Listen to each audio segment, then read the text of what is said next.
The clay parts have all firmed up now. They've gone leather hard, look, nice and stiff. And the clay slip, the moisture level has evaporated. So now it's the same consistency as the clay slab, which is great. It means there's no more shrinkage to happen and it's at the same rate as the rest. So that means there'll be no cracks. So I'm blending in the joins with a wooden sculpture tool, all on the inside and out. You don't have to be too neat on the inside because that's not going to be seen, obviously. And then we're going to manipulate the clay a little bit, finger and thumb, and just shape it slightly. And try them up against each other dry as well, just to see if they're a nice fit. And I'm going to use my serrated kidney just to score all the way around the edge.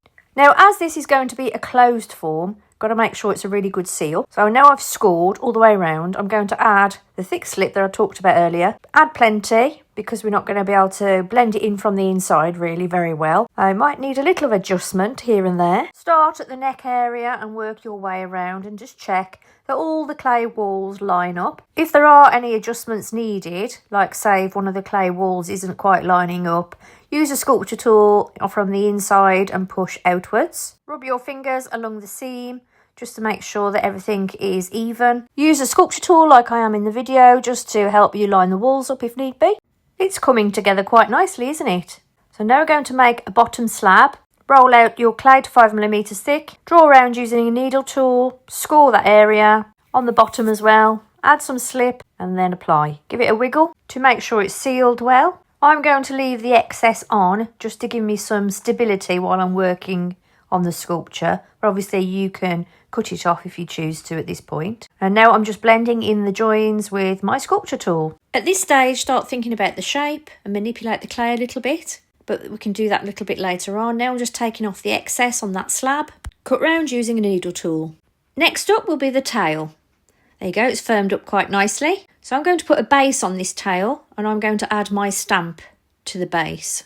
So you can do that too if you want to. Make sure that the stamp is on the underside of the slab that you roll out. Same depth, 5mm thick. Score round with your needle tool so you know the size. And then cut out. You will need your serrated kidney to score all the way around the edge of the slab that you've just created, and then also all the way around the edge of the underside of the tail.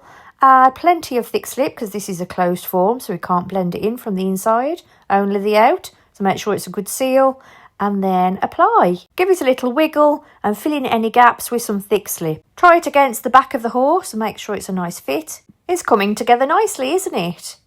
So let's get on to the next part. Now for the head.